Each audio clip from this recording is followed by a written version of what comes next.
ሰላም እንዴት አላችሁ? ክብራና ክብራን የታላቁ የማንቸስተር ዩናይትድ ደጋፊዎች በያላችሁበት የዓለም ክፍል ሁሉ ሰላማችሁ ብዝት እንዲል ማን ዩናይትድ ኢንፎ ለናንተ ምኞቱን ይገልጻል።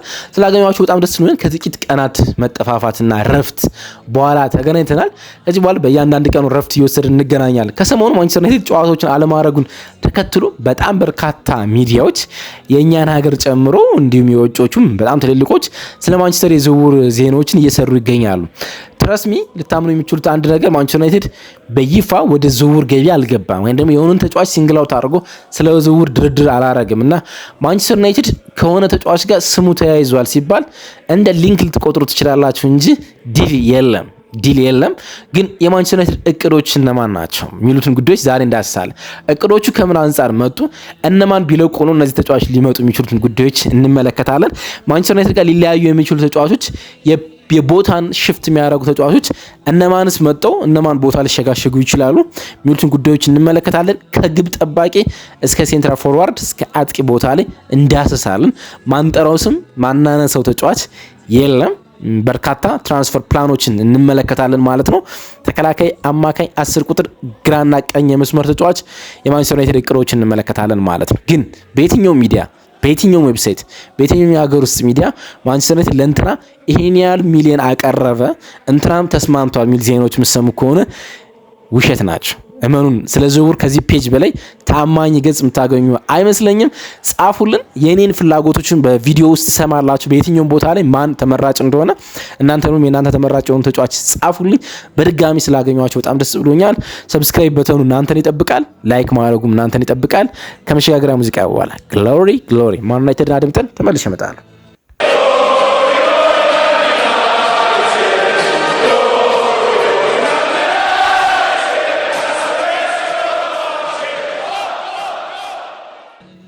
ዛሬ የምንገኘው እንግዲህ ማርች 27 ነው 27 ላይ ነው የምንገኘው።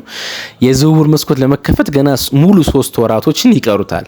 እንዲሁም ደግሞ 2 የውድድር ጊዜያቶችና አንድ ዓለም ዋንጫም ደግሞ በመሃሉ ውስጥ ያልፋሉ።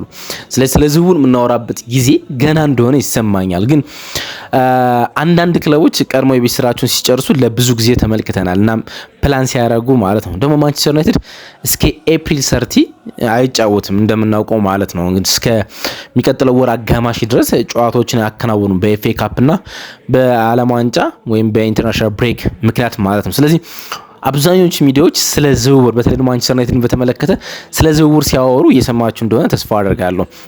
እና አንዳንድ መረጃዎች ሁሌም በዚህ ገጽ ስለ ዝውውር ሲወራ ምነግራቸው አንድ ቃል አለ አይደለ? የዝውውር መረጃዎችን ልታምኗቸው ከምችሏቸው ገጾች ብቻ ብታዳምጡ በጣም ደስ ይለኛል። እና በጣም የተጋነኑ የዝውውር መረጃዎችን ሲነገር እሰማለሁ። ዛሬ ከኔ ጋር የምንቆየው ስለ ፕላኖች ብቻ እያወራን ነው የሚሆነው፣ ስለ እቅዶች እያወራን ነው እንጂ ነገሮች ሊቀይሩ የሚችሉ ብዙ ኮንዲሽኖች አሉ። አንደኛው ነገሮች ሊቀይሩ የሚችሉ ኮንዲሽኖች ልክ እንደ ብሩኖ ፈርናንዴዝ ባለፈው ወርዳም ሳውዲዎች እንዳመጡት አይነት ገንዘብ ሲመጣ የተጫዋቾች የዝውውር እቅዶቻቸውን ያፋልሳሉ። ማንቸስተር ዩናይትድ የመሸጥ እቅድ ሳይኖረው ብሩኖ ፈርናንዴዝን ሊሸጥ ጫፍ ደርሶ ነበረ።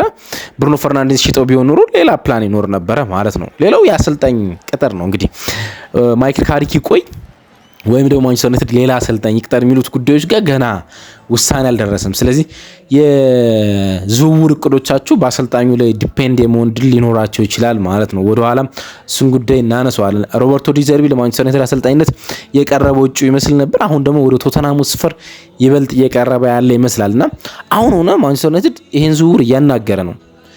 ከእንትና ጋር ተስማማ፣ ከማንቸስተር ዩናይትድ ከእንትና ጋር የ6 ዓመት ኮንትራት ተፈራረመ የሚል መረጃ የሚሰጣችሁ የዩቲዩብ የቲክቶክ ወይም ዌብሳይት ካለ ስህተት ነው። ግን ስለ እቅዶች እናወራ።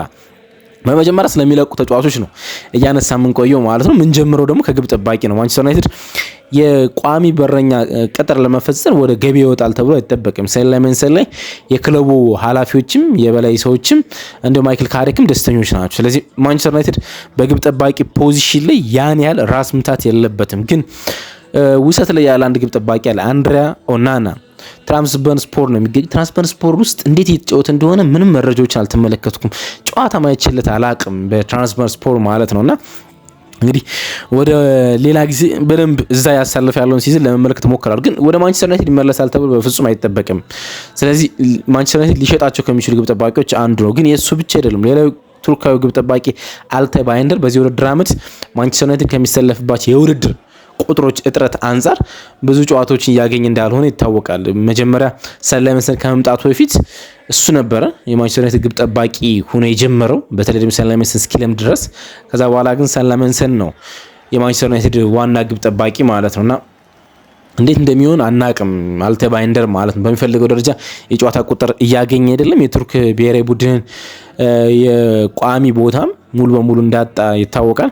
ስለዚህ እሱ ሊለቅ ይችላል። ስለዚህ እሱ ከለቀቀ ምንም ጥያቄ የለውም ማንቸስተር ዩናይትድ ወደ ግብ ጠባቂ ለማስፈረም ወደ ገቢ ይወጣ።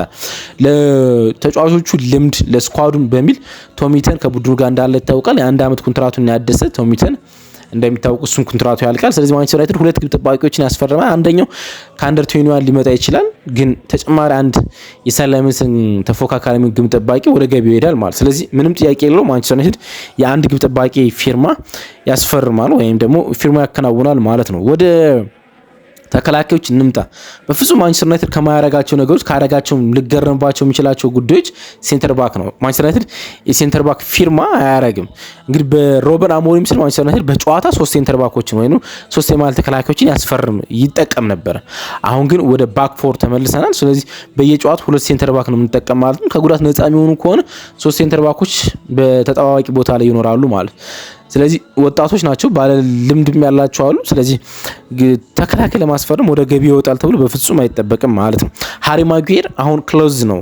የተጨማሪ 1 ዓመት ኮንትራቱን የማደስ ጉዳይ በጣም ተቃርቧል። ስለዚህ ሃሪ ማጉዌር ይቆያል ማለት። ቀኝ እግር የመሃል ተከላካይ 3 አሉ። ሃሪ ማጉዌር አለ፣ ሌኒ ይሮ አለ፣ ማቲያስ ዴሊት አለ ማለት ነው። የቀኝ እግር የመሃል ተከላካይ ማለት ወደ ግራ አዘን ብሎ የመሃል ተከላካይ ሆኖ መጫወት ሃሪ ማጉዌር ይችላል፣ ግን አይደን ሄቨን እና ሊሳንድሮ ማርቲኔዝ እዚህ ቦታ ላይ ይገኛሉ ማለት። ስለዚህ ማንቸስተር ዩናይትድ 5 ሴንተር ባኮች አሉ። ስለዚህ በፍጹም የሴንተር ባክ ስም ከማንቸስተር ዩናይትድ ጋር ሲያያዝ ብትሰሙ ከእውነታው የራቀ እንደሆነ ልትገነዘቡ ትችላላችሁ ማለት ይቻላል። ግን ፉልባክ በጣም ኢንተረስቲንግ ቦታ ነው።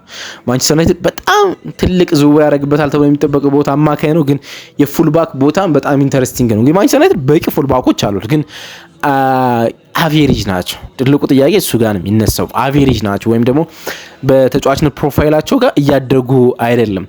እንግዲህ በዊንግ ባክ ስንጫወት በመከላከል ውስጥ በጣም አስደናቂ ስለሆነ ነስር ማዝሬው የቀኝ ቦታው ላይ ምንም ጥርጥር የሌለው ተጫዋች እንደሆነ ማንሳት ይቻላል። ሲመጣም እሱን ነው ማሳየት ይቻላል። የአመቱ የመጀመሪያ 3 ወራቶች የማንቸስተር ዩናይትድ በጣም አስደናቂ ተጫዋች ነስር ማዝሬው ነበር አይደል? ባለፈው የውድድር ዓመት እንደመጣ ማለት ነው። ምንም ጥያቄ በሌለው ሁኔታ ላይ የሲዝኑ ቤስት ነበር የአመቱ 3 እና 4 ወራቶች ማለት። ግን ማንቸስተር ዩናይትድ በባክ ፎር የሚጫወት ከሆነ አውት ኤንድ አውት ወይም ደግሞ ከቦክስ ቱ ቦክስ ሁለቱም ቦክስ ላይ የሚገኝ አይነት ፉልባክ ግን አይደለም። በፍጹም አይደለም። በፍጹም ማለት ስፒድ ይጎለዋል። ከዛ ደግሞ ያ ኢንተለጀንትነት በሁለቱም ቦታ ላይ የሚገኝ ኢንተለጀንትነት ይጎለዋል። ዳሎ እሱን ማድረግ ይችላል፣ ግን ዳሎ ሲበዛ አቬሬጅ ነው። ሁለቱንም ሲያረጋቸው ጥራት ይጎላቸዋል። በጣም የሚደንቅ የቦታ አንቲሲፔሽን አለው ዳሎ። ሁሌም የምገረምበት እንደምነግራችሁ ከሆነ ማንም አጥቂ የማይገኝበት ቦታ ላይ መገኘት ይችላል። ማንም የመስመር ተጫዋች የማይገኝባቸውን ስፔሶች ማነፍነፍ ይችላል። ግን መጨረሻ ላይ ኳሱ ሲጠቀሙ ልክ አይደለም። ሲከላከል ኢነርጂው በጣም ጥሩ ነው፣ ስፒዱ ጥሩ ነው፣ ግን ደግሞ የሚታለፍ አይነት ተጫዋች ነው። ሁለቱም ቦታ ላይ የመገኘት ኳሊቲ ያለው ኮሪደሩን ሁለቱንም ዋይድ ቱ ዋይድ መሮጥ ይችላል፣ ግን ጥራት ይጎለዋል። ስለዚህ ማንቸስተር ዩናይትድ ምንድነው የሚያደርገው እዛ ቦታ ላይ አናሊሲስ ያስፈልገው። ሁለቱንም ይዞ መቆየት ይችላል፣ ሌሎች በጣም አስፈላጊ የሆኑ ቦታዎች ላይ መሄድ ስለሚያስፈልገው ማለት ነው። ግራ ፉልባክም ተመሳሳይ ነው። ግን ሉዊስ ሃል ከማንቸስተር ዩናይትድ ጋር በጣም ተደጋጋሚ ስሙ እየተያዘ ይገኛል። የሆኑ ሚዲያዎች ሉዊስ ሃልን የቀድሞ የቼልሲ አሁን የኒውካስል የግራ መስመር ተከላካይ ማለት ነው። ሉክ ሾው እና ፓትሪክ ዶርክ እዛ ቦታ ላይ ይገኛሉ። ካሪክ የማንቸስተር ዩናይትድ አሰልጣኝ የሚሆን ከሆነ ፓትሪክ ዶርክ የት ቦታ ላይ እንደሚጠቀምበት እናውቃለን። የግራ መስመር አጥቂ አድርጎ ይጠቀምበታል ማለት ነው። ስለዚህ ሉክ ሾው ብቻ ይናል። ታይላር ማላሲያ ምንም ጥያቄ በሌለው ኮንትራቱን ስለሚያልቅ ከማንቸስተር ዩናይትድ ጋር ይለያያል። ስለዚህ ማንቸስተር ዩናይትድ ግራ ፉልባክ የማስፈረም እድሉ በጣም ሰፊ ነው። በጣም ሰፊ ነው። ማን ነው የሚሆነው? የምንጠብቀው ይሆናል። ሉዊስ ሃል ነው አሁን ከማንቸስተር ዩናይትድ ጋር ስሙ እየተያዘ የሚገኘው ማለት ነው። ወደ ዋናው ቦታ እንምጣ፣ የአማካኝ ስፍራ ማለት ነው። ይሄ ብዙ ውይይቶች የሚያስፈልጉታል። ማንቸስተር ዩናይትድ ባለፈው የውድድር ዓመት ሪፎርስመንት የፊት መስመር ላይ እንዳደረገው የአማካይ ቦታ ላይ ሙሉ በሙሉ ሪፎርስመንት የማያደርግ እድሉ በጣም ሰፊ ነው። በጣም ሰፊ ነው። ካስሜሮ ከቡድኑ ጋር ይለያያል። ትልቁ ጉዳይ እሱ ነው። ወደ ሜጀር ሊግ ሶከር የመሄድ እድሉ ሰፊ ነው። ካስሜሮ ከማንቸስተር ዩናይትድ ጋር ሲፈራረም አንድ አመት አክቲቬት የማድረግ እድል ነበረው በመጨረሻው ሲዝኑ በኮንትራቱ የመጨረሻ አመት ላይ 35 ጨዋታዎች የሚያደርግ ከሆነ በአንድ አመት ኮንትራቱ የማደስ እድል ማንቸስተር ዩናይትድ እንዳለው ተቀምጧል። 29 ጨዋታዎችን በዚህ ውድድር አመት ተጫውቷል። 28ቶችን በቋሚ አሰላለፍ ነው የጀመረ። ስለዚህ ከዚህ በኋላ የሚደረጉ የሊግ ጨዋታዎችን ሲያከናውን 35 ይደርሳል። ግን በማንቸስተር ዩናይትድ ጋር እንደሚለይ እርግጥ ሆኗል ማለት ነው። ሲለያይ በጣም በጥሩ ስሜት ውስጥ እንደሚለይ ባለፈው ቪዲዮ ሰርተን ተነጋግረናል። ሁለት ክለቦች የሱን ፊርማ ይፈልጋሉ፣ ኢንተር ሚያሚ እና ኤልኤ ጋላክሲ። ኢንተር ሚያሚ የሊዮናል ሜሲ ኢንተር ሚያሚ የሰርጂዮ ቡስኬት ተተኪ ማድረግ ይፈልጋሉ። በዚህ ውድድር አመት ጫማ እንደሰቀለ ሰርጂዮ ቡስኬት ይታወቃል። ስለዚህ ሲዝናቸው እሱ ከማንቸስተር ዩናይትድ ጋር ሲለያይ እነሱ ሲዝናቸው ይከናወናል፣ ይደረጋል። ዓለም ዋንጫን ከዓለም ዋንጫ መልስ ቀጥታ ይከናወናል ማለት ነው። ስለዚህ ይደርስላቸዋል፣ ለሰከንድ ሲዝን ይደርስላቸዋል ማለት ነው። ሌላኛው የሱ ፈላጊ ኤልኤ ጋላክሲ ነው። ማርኮ ሮይስ እና የራኪ ፒዩጊ ቡድን። ራኪ ፒዩጊን ታውቁታላችሁ ያስባሉ። በባርሴሎና ቡድን ውስጥ በብዙ የሚጠበቅ የአማካኝ ስፍራ ተጫዋች ነበረ። እድገቱ እንደተፈለገው አልሆነም። እድገቱ ብቻ ሳይሆን የሰውነቱ ማጠር ብዙ የጎደው ይመስለኛል። አላቅም፣ ሰውነታቸው በጣም አጭር ተጫዋቾችን ብዙ እናውቃለን፣ ግን ራኪፒኪን የጎደው ይመስለኛል። ብቻ ኤልኤ ጋላክሲ ነው የሚገኘው። ወደ ኤልኤም የመሄድ እድል አለው ካስሜሮ። እንግዲህ ከሪያል ማድሪድ ወደ ማንቸስተር ዩናይትድ ከመጣ በኋላ 155 ጨዋታዎችን ለማንቸስተር ዩናይትድ መጫወት ይችላል። 155 60 ሚሊዮን ፓውንድ አካባቢ ወጥቶበት ነበር የመጣ። አሁን ዘ ሌጀንድ ልትሉ ትችላላችሁ። አላቅም ሌጀንድ የሚለው ነገር ዋንጫ ላልሰጠ ብዙ አመታት ላልቆየ ተጫዋች እና ብዙ ጥያቄ ሲነሳበት ለነበረ ተጫዋች ትክክል ስለመሆኑ እርግጠኛ አይደለም። ግን ካስሜሮ በእርግጠኝነት ሆነ መናገር የምንችለው በኦልድ ትራፎርድ ከማይዘነጉ ተጫዋቾች ውስጥ እንዳንዱ። ስለዚህ ካስሜሮ ማንቸስተር ዩናይትድ ያጣል ማለት በቃ አንድ ትልቅ ፕሮፋይል ያስፈርማል። የ100 ሚሊዮን ተጫዋች ያስፈርማል፣ ምንም ጥያቄ የሌለው ማለት ነው። ሌላኛው ጥያቄ በሌለው ግን ማኑ ኡጋርቴ ከማንቸስተር ዩናይትድ ጋር ይለያያል። ለሱ የሚሆን ለማንቸስተር ዩናይትድ በማንቸስተር ዩናይትድ መቆየት የሚበጃ አይመስልም። ስለዚህ ማኑ ኡጋርቴ ይለቃል። ስለዚህ ሁለት ሴንትራል ዲፌንሶች ይለቃሉ ማለት ነው። ኮቢ ማይኖ እስከ 2031 ከማንቸስተር ዩናይትድ ጋር የሚያቆየውን ኮንትራት በጣም በቅርብ ይፈርማል ተብሎ ይጠበቃል። በተለይ ከእንግሊዝ ብሔራዊ ቡድን ጋር ሲመለስ ይፈርማል ተብሎ ይጠበቃል። ስለዚህ ማንቸስተር ዩናይትድ ሁለት ሀሳቦች ይኖራሉ። ከኮቢ ማይኖ ጋር የሚጣመር አማካኝ፣ አንድ ትልቅ ፕሮፋይል እና አንድ ተጠባባቂ ተጫዋች ነው ሊያስፈርም ወደ ገቢ የሚወጣ፣ ወይስ ኮቢ ማይኖ ተጠባባቂ ነው ሁለት ጥራታቸው የጠበቁ አማካኞችን ያስፈራሉ። ምክንያቱም ከፊታቸው ብሩኖ ፈርናንዴዝ አለ። ብሩኖ ፈርናንዴዝ ይቆያል ተብሎ ይጠበቃል። ሌላ ሳውዲዎች በድጋሚ ሌላ 100 ሚሊዮን ዩሮ ይዘው ማይመጡ ከሆነ ምክንያቱም እስከ 2027 ኮንትራት አለው ማንቸስተር ዩናይትድ ከፈለገ ደግሞ እስከ 2028 ማቆየት ይችላል። ስለዚህ ብሩኖ ይቆያል። 10 ቁጥር ቦታው ሴፍ ነው። ብሩኖ አለ እዛ ቦታ ላይ በእርግጠኝነት የሚቀጥለው የውድድር ዓመት ማቲያስ ኩኛ እዛ ቦታ ላይ ይጫወታል ብዙ ጨዋታዎችን። እንዲሁም ደግሞ ሜሰን ማውንት እዛ ቦታ ላይ። ስለዚህ በቂ ሪሶርሶች እዛ ቦታ ላይ አሉ። ስለዚህ አማካይ ማንቸስተር ዩናይትድ ሊያስፈርም ይችላል ከኮቢ ማይኖ ጋር። እንግዲህ ስሞች አሉ የሚጠቀሱ። አሁን በዚሁ አያይዘን መሄድ ያለብን ይመስለኛል አይደል? ስሞችን ከማንቸስተር ዩናይትድ ጋር ሊመጡ የሚችሉ ስሞች በጣም በርካታ ስሞች ነው የተሰሙ የሚገኙት። ኤሊዮት አንደርሰን፣ ካርሎስ ባሌባ፣ ሳንድሮ ቶናሊ፣ ብሩኖ ጎሜሬሽ፣ ማቲያስ ፈርናንዴዝ። እነዚህ 5 ስሞች ለማንቸስተር ዩናይትድ የአማካኝ ስፍራ ላይ ፊርማ ይሆናሉ ተብሎ የሚጠበቁ ነው። እያንዳንዱን እስኪ በተናጥል ለመመልከት እንሞክር። ኤሊዮት አንደርሰን በጣም ሞባይል የሆነ ተጫዋች ነው። ከኮቢ ማይኖ ጋር ልታጣምሩት የሚችሉት በቂ 6 ቁጥር ነው። ያ አትሌቲዝም አለው። ሁለቱ ሳጥን ውስጥ መገኘት ይችላል። መከላከል፣ ማጥቃት ይችላል። በፕሮግሬሽን መውጣት ይችላል። ፓዘር ለሆኑ ኮቢ ማይኖ ሲቸግር ኦፕሽን መሆን ይችላል። 100 ሚሊዮን ነው ግን ምንም ጥያቄ የሌለው። ሲቲ የማንቸስተር ዩናይትድ ዋናው ተፎካካሪ ነው። ስለዚህ ሲቲ ጋር ነው ማንቸስተር ዩናይትድ ተፎካክሮ የሚያመጣው ማለት ነው። 100 ሚሊዮን መክፈል ብቻ ሲሆን ከሲቲ ጋር መፎካከርን ይጠይቃል ማለት ለተጫዋቹ የምትሰጡት የኮንትራት አግሪመንት በቂ መሆን አለበት ማለት ነው። ሌላኛው ካርሎስ ባሌባ ነው። እንግዲህ ካርሎስ ባሌባ ከኮቢ ማይኖ ጋር ለኔ መጣመር አይችልም በፍጹም። ስለዚህ ካርሎስ ባሌባ የምታስፈርሙ ግን ኮቢ ማይኖን ለማስቀመጥ አስባችሁ ከሌላ አማካኝ ጋር ታስፈርሙት ሞክራችኋል ማለት ነው። ካርሎስ ባሌባ ፓሰር ነው፣ በጣም ፓሰር ነው። አግሬሽን ይጎለዋል፣ ትንሽ አግሬሽን ይጎለዋል። ኮቢም ካርሎስ ባሌባም ፓሰር ይሆናሉ ማለት ነው ሁለቱም። ሞቢሊቲ የካርሎስ ባሌባ በጣም ጥሩ ነው፣ የኮቢ ማይኖ ግን በቂ አይደለም። ስለዚህ ካርሎስ ባሌባ የሚመጣ ከሆነ ከኤሊዮት አንደርሰን ጋር የመምጣት እድሉ በጣም ሰፊ ነው። ግን ሁለቱም ደግሞ 100 ሚሊዮን ይሆናሉ ማለት ነው ሁለቱም። እሱ ዝውውሩን መጥፎ ሊያደርገው ይችላል። እርግጠኛ አይደለሁም ማንቸስተር ዩናይትድ ለሁለቱም የ100 ሚሊዮን ዝውውሮችን በአንድ አመት ስለመፈጸሙ ማለት ነው። ስለዚህ ሁለት ዝውውሮች የሚያደርግ ከሆነ አማካይ ሁለቱም 3 ዝውውሮች የሚያደርግ ከሆነ ከ70 በላይ የሆኑ ሁለት አማካዮች ሊያስፈርም ይችላል። 70 አካባቢ የሆኑ ማለት ነው። የ100 ሚሊዮን ዝውውር የሚፈጽም ከሆነ ግን አንድ ነው የሚያደርገው። ሌላው አቬሬጅ የመሆን እድሉ ሰፊ ሊሆን ይችላል ማለት ነው። ሳንድሮ ቶናሊ ሊወደድ የሚችል ስም ይመስለኛል። በጣም አሜዚንግ ፕሮፋይል ነው። እንዴት የሚሆን ፕሮፋይሉ ስታስፈርሙት የክለባችሁን ክላስ ከፍ ሊያደርግ የሚችል ተጫዋች ፓሰር ነው። ከኮቢ ማይኖ ጋር አንድ ላይ መጫወት አይችሉም፣ ምንም ጥያቄ የለውም። ከኮቢ ማይኖ ጋር የምታጣምሯችሁ ከሆነ ሌላ ሶስተኛ አማካኝ ያስፈልጋቸዋል። 10 ቁጥር ተጫዋች ሊኖር አይችልም ማለት ብሩኖ ፈርናንዴዝ፣ ኮቢ ማይኖ፣ ሳንድሮ ቶናሊ አንድ ላይ በፍጹም ሊጫወቱ አይችሉም፣ በፍጹም ማለት ነው። ካራባኦ ካፕ ካልሆነ በስተቀር ማለት ነው። ኬዝ የአማካኝ ስፍራው ላይ ባላንስ ስለሚያጣ ማለት ነው። ስለዚህ ሳንድሮ ቶናሊ የምታመጡት ከሆነ ከሌላ አግሬሽን አማካኝ ጋር መጫወት የግድ የሚለው ይመስለኛል ማለት ነው። ከሰሞኑ ስሙን የሰማነው ነው። ስሰማው ገና ድንግጥ ብያለሁ። በጣም ደስ ብሎኛል። ብሩኖ ጎሜሬሽ። ሳንድሮ ቶናሊ አንድ ፊርማውን ውስብስብ የሚያደርገው ሲቲ፣ አርሰናል እና እንዲሁም ማንቸስተር ዩናይትድ ነው የሚፈልጉት። አርሰናል የሳንድሮ ቶናሊ በጣም ፈላጊ ነው እና አግሬሽንም ይኖረዋል ተብሎ ይጠበቃል አርሰናል በዝውውሩ ላይ ማለት ነው። ብሩኖ ጎሜሬሽ ከሰሞኑ በጣም የተሰማ ያለ ስም ነው ከማንቸስተር ዩናይትድ ጋር ማለት ነው። he is amazing ብሩኖ ጎሜሬሽ ሂዝ ሞባይል። ስለዚህ ከኮቢ ማይኖ ጋር ማሰለፍ በደንብ ትችላላችሁ፣ በደንብ ከዛ ደግሞ ምን ይጨምርላችኋል? ብሩኖ ጎሜሬሽ ጋር ሁሉም አይሰጧችሁም፣ ኢነርጂ ኤንድ አግሬሽን ይሰጣችኋል፣ ኤንድ ፊዚካሊቲ፣ የሚገርም ፊዚካሊቲ ይሰጣችኋል። ለዚህ ለመመልከት እሱ ሳይኖርና ሲኖር የኒውካስልን ፊዚካል ተመልክቷችሁ በጣም የሚገርም ነው። በጣም ጆኤልተንም ፊዚካሊቲን ከፍ ያደርገዋል፣ ግን ይሄኛው ከሞቢሊቲ ጋር ብዙ ቦታ የተገኘ ቲሙን ፊዚካሊቲ ከፍ ያደርጋል። ዝም ብላችሁ እሱ ሲኖር ማንቸስተር ዩናይትድ እሱ ቢኖረው ፊዚካሊቲ የቡድኑ ፊዚካሊቲ በጣም ቶፕ ላይ ይደርሳል። በጣም አስፈሪ ፊዚካሊቲ ይኖረዋል ማለት ነው። አንዱ ኦፕሽን እሱ ነው። ማንቸስተር ዩናይትድ ብሩኖ ጎሜሬሽን የማስፈረም እድል ይኖረዋል ማለት ነው። ሂዝ ኢንተለጀንት፣ ሂዝ ፊዚካሊ፣ ሂዝ አትሌቲዝም፣ በጣም ሁሉም ነገር ያለው አማካይ ነው። ሌላው ከሰሞኑ እየሰማ ያለው ተጫዋች ነው ማቲያስ ፈርናንዴዝ። እሱ አቬሬጅ ተጫዋች ነው፣ ግን በጣም ጥሩ ክላስ ተጫዋች ነው። ክላስና አቬሬጅን አንድ ላይ ጠሩት። ግን ምን መሰላችሁ? በአንዳንድ ፕሮፋይል ላይ በጣም የላቀ ተጫዋች ነው። አንደኛ ኢንቴንሲቲ በጣም ጥሩ ነው፣ ቦል ላይ በጣም ጥሩ ነው። ከዛ ከኮቢ ማይኖ የተሻለ ደግሞ አግሬሽን አለው። ስለዚህ ሶስተኛ አማካኝ አድርጋችሁ ታስፈርሙታላችሁ። እሱም ብቻ አምናችሁ የምታስፈርሙ ተጫዋች አይደለም። በጣም ጥሩ ተጫዋች ነው፣ በጣም ጥሩ ተጫዋች ነው። ማቲያስ ፈርናንዴዝ ማለት ሳውዛምፕተን የነበረው አሁን ዌስትሃም ላይ የሚገኘው አማካይ ማለት ነው። በጣም ጥሩ ተጫዋች ነው። ፖርቹጋላዊ ነው። በጣም ጥሩ ተጫዋች ነው።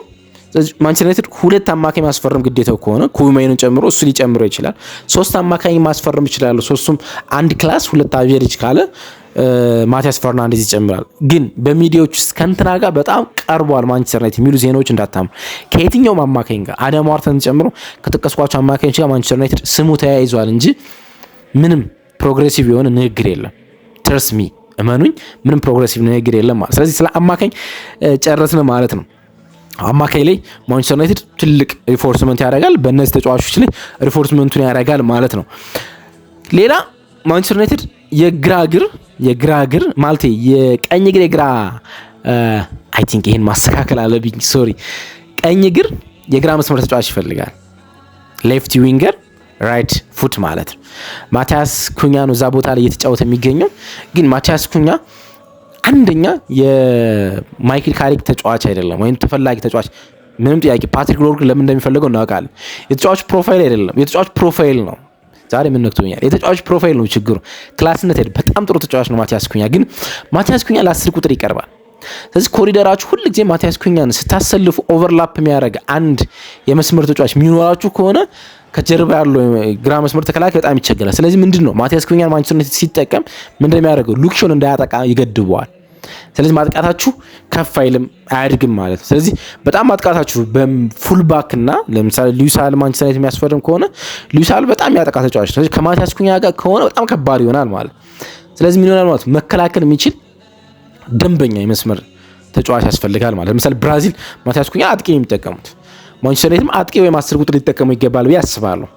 እንዴት ያደርገዋል አላቅም፣ በምን አይነት መንገድ ሊጠቀምበት እንደሚችል ማለት። ግን ደንበኛ የመስመር ተጫዋች አይደለም፣ ዊክሊንክ ይሆናል ማለት። ስለዚህ ያስፈልገዋል ማንቸስተር ዩናይትድ፣ ጥያቄ የለውም። ለዚህ ትረስሚ መኑኝ ያስፈርማል። እዛ ቦታ ላይ ምርጬ ኤልማኒ ዲያ ነው፣ ምንም ጥያቄ የለውም። የፕሪሚየር ሊግ ተጫዋች ነው፣ በጣም አዝናኝ ነው፣ ፍሎ ያለው ተጫዋች ነው። የኤቨርተኑ ማለት ናይጄሪያዊ ተጫዋች ኤልማኒ ዲያ የኔ ምርጫ ነው። ግን ማንቸስተር ዩናይትድ የሚመስለው ያን ዲማንዳን የሚያስፈርም ነው። የሌቪዥንጉን የመስመር ተጫዋች የሚያስፈርም ይመስላል።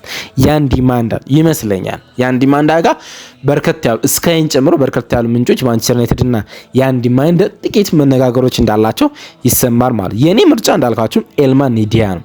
ማንቸስተር ዩናይትድ ሴንተር ፎርዋርድ አያስፈርም።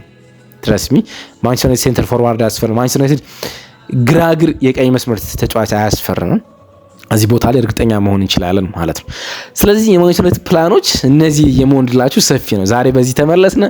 ከረጅም ቀናት ረፍት በኋላ ስለተገናኘን በጣም ደስ ብሎኛል። የእናንተን ሀሳቦች የኮሜንት መስጫው ባር ላይ ልጽፉልኝ ትችላላችሁ። የትኛውን ተጫዋቾች ስለተፈልጉት ወይም ልትመኙ ትችላላችሁ። የኔን እየተናገርኩኝ ቪዲዮ ላይ የቆዩት የእናንተን ልትነግሩኝ ትችላላችሁ። ጻፉልኝ።